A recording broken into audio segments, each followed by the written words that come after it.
C'était ça l'objectif. Et ils ne le veulent pas. Gérard, c'est pas on veut pas t'aider, tu fais pas ta job. Ça, c'était fait par des chefs. Gaétan Barrette. Salut Gaétan. Salut. Le Parti conservateur nous a présenté son slogan pour la prochaine campagne électorale. Ce sera « Oser pour vrai ».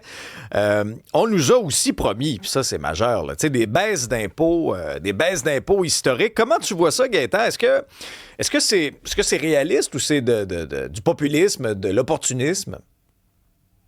On a l'impression, quand on a écouté hier Éric Duhaime, que c'est le Éric Duhaime d'il y a 2 ans qui réapparaissait. Tu sais, des sorties à l'emporte-pièce très conservatrices, très de droite, très on va couper ici, on va couper là, sans nuance. Et je me suis dit la chose, en écoutant ça, à la fin, je me suis dit, coudonc, est-ce qu'un gouvernement, est-ce qu'un parti politique qui a réussi à faire élire un nombre significatif de députés en promettant rien de moins sans la nommer l'austérité? Parce que c'est de ça qu'il parle. Et il le dit là, de façon très assumée. On va couper. Non seulement on va couper dans les impôts, et je le cite, la plus grosse baisse d'impôts de l'histoire du Québec, mais il nous dit en même temps qu'il va couper dans les emplois, va couper dans les services, sans aller plus loin. Et aux questions des journalistes, la réponse était, je peux pas tout vous dire aujourd'hui. Vous allez voir quand on va détailler le programme. Disons qu'en introduction, là, moi, j'écoutais ça, puis je me suis dit, oser pour vrai, c'est pas mal, pour de vrai, c'est pas mal assumé, mais ça va peut-être se transformer en perdre pour de vrai, là. Écoute, il annonce à la population qu'il va leur faire perdre leur job, là, dans la fonction publique. Pas sûr que ça va être si populaire que ça. Parce que, Gaétan, le potentiel de croissance des conservateurs, il est quand même réel quand on regarde les sondages, surtout dans la région de Québec, là, ils sont premiers. On sent que le parti aussi s'est professionnalisé, là, s'est crédibilisé depuis la dernière élection. Pour avoir eu la discussion avec Éric Duhaime, il le reconnaissait aussi. Moi, j'ai quand même hâte de voir un peu les arguments. Parce que si, par exemple, c'est, je sais pas, on va faire davantage de place dans le privé, tu sais, des choses comme ça peut être des filons intéressants. Mais si c'est un slogan pour un slogan, puis on n'est pas capable là, d'appuyer ça avec des arguments forts, là, c'est vrai là, que ça va faire poète-poète. C'est ça l'affaire. Et l'ironie de tout ça, c'est que son annonce s'est faite essentiellement le même jour où Luc Godbout, là, le chercheur qui est à la chaire de fiscalité de l'Université de Sherbrooke, qui à chaque année fait un bilan objectif de la situation fiscale du Québec. Et cette semaine, Luc Godbout a expliqué, a démontré, chiffre en appui, que le pouvoir d'achat des Québécois, contrairement à la croyance populaire, a augmenté, que les taxes ont baissé de façon significative. Et là, c'est intéressant parce que lui, il ne pouvait pas savoir ce que Éric Duhaime allait sortir. Puis de toute façon, il est neutre.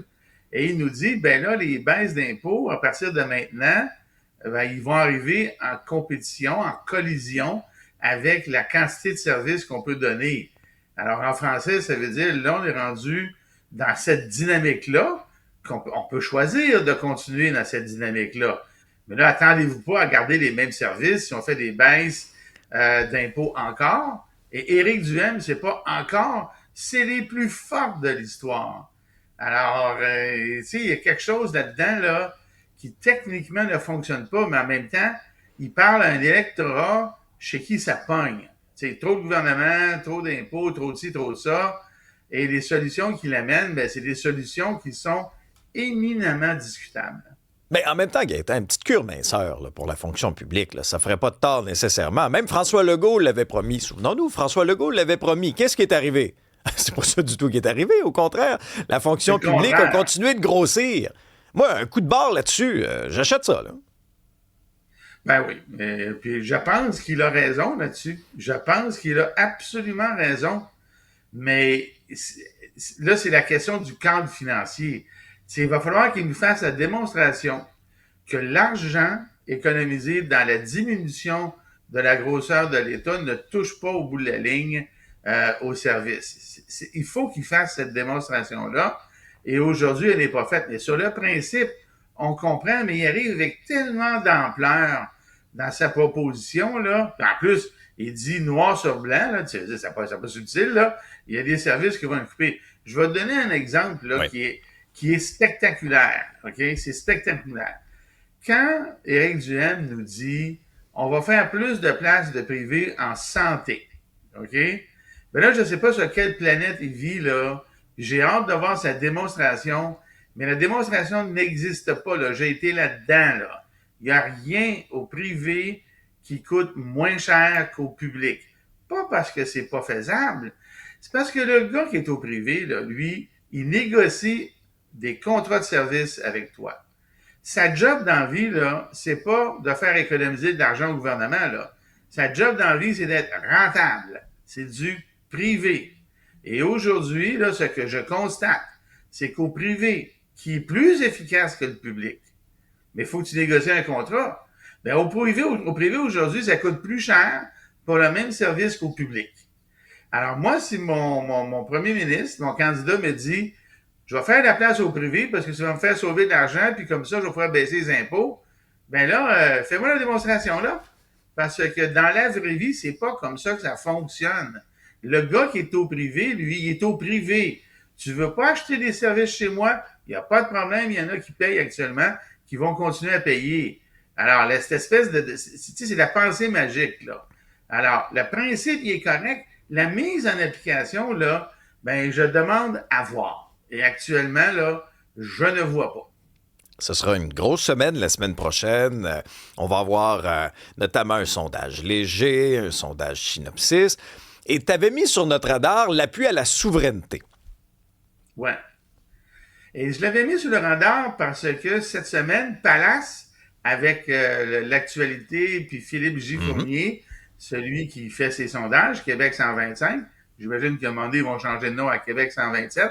Oui, parce qu'on a des circonscriptions de plus. Il avait dit, il y a des données qui ne sont pas encore publiées, notamment la donnée qui est dans le sondage, qui est l'appui à la souveraineté. Écoute, là, un matin, hier, il les a publiés dans la soirée et il nous apprend que, selon la firme Palace, quand on compare un sondeur avec lui-même, c'est ce qu'il faut faire, ben l'appui avait légèrement baissé. Il y en a qui disent significativement baissé. Il serait rendu à 29%. OK, donc sous les 30. C'est impressionnant parce que quand tu regardes le vote, on sait que les comtés francophones, là, ils vont faire le prochain gouvernement. Là. Les libéraux, on s'attend tous à ce qu'ils prennent quelques comtés, reviennent. Tu sais, il y a des comtés là, historiquement qui étaient libéraux, ils devraient revenir libéraux. Là, Laval, Laporte, Sherbrooke, par exemple, ce genre de situation-là. Les conservateurs vont faire, sans aucun doute, à moins que ça dérape avec l'annonce d'hier, des gains dans la région de Québec. Ça m'apparaît assez clair. Québec solidaire va certainement baisser. Ils vont avoir quelques dossiers. Mais là où je veux en venir, c'est que quand tu fais la somme de ce que les autres partis vont avoir, il reste à peu près 80-82 comtés à se battre pour les avoir entre la CAQ et le Parti québécois, qui, eux, essentiellement, ont un électorat qui est quand même partagé. Mais pour avoir la majorité, là, parce que il n'y a pas un comté libéral que les caquistes vont aller chercher, là, ou que les péquistes vont aller chercher, et inversement, là. Alors, ça veut dire que sur 82 comtés, pour être majoritaire, qui est 64, il faudrait gagner les 3/4 de ces comtés-là.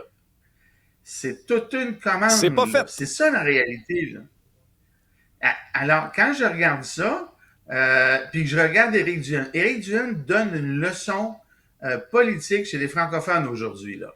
C'est la suivante. Il a ciblé sa campagne sur un électorat.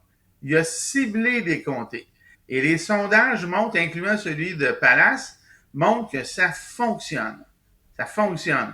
Alors là, il va y avoir une bataille entre PQ et CAQ pour cibler des comtés pour au moins être minoritaire entre la CAQ et le Parti québécois. Ça va être bien intéressant. C'est sûr que le Parti québécois, lui, il se voit au pouvoir majoritaire. Bon, c'est normal, là, il y a personne qui va dire « Hey, je me présente, là, puis je vais être le dernier. » Bon, c'est sûr que non. Mais il reste pas moins, là, qu'il va y avoir une bataille entre ces deux-là, puis c'est pas fait d'avance. Et les prochains sondages vont nous montrer si c'est possible de cibler en fonction de l'âge, cibler en fonction de la région, cibler en fonction des différents critères.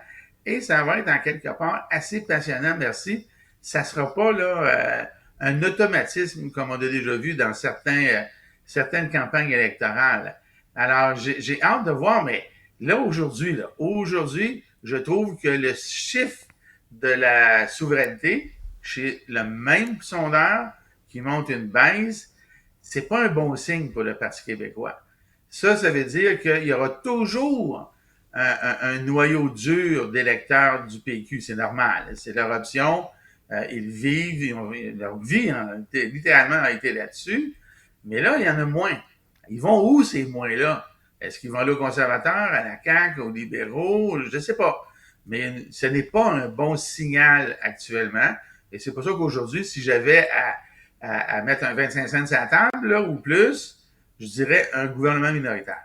Ben voilà. Ouais. Tout à fait, Gaétan, parce que dans ce cas-ci, avec la lecture, disons, là, de ce qu'on a devant nous actuellement, c'est comme si les Québécois disaient au Parti québécois, « Ah, c'est correct, on vous aime bien, on aime bien Paul Saint-Pierre Plamondon, on va vous regarder aller un peu dans un gouvernement minoritaire, puis après ça, on verra pour le référendum. » Exactement. Mais ça, Gaétan, c'est en date du 7 août. Il peut se passer tellement de choses avant le 5 octobre prochain. Ce sera une campagne passionnante à suivre. Merci beaucoup, Gaétan. On se revoit bientôt. Bonne fin de semaine. Avec plaisir. Bye-bye.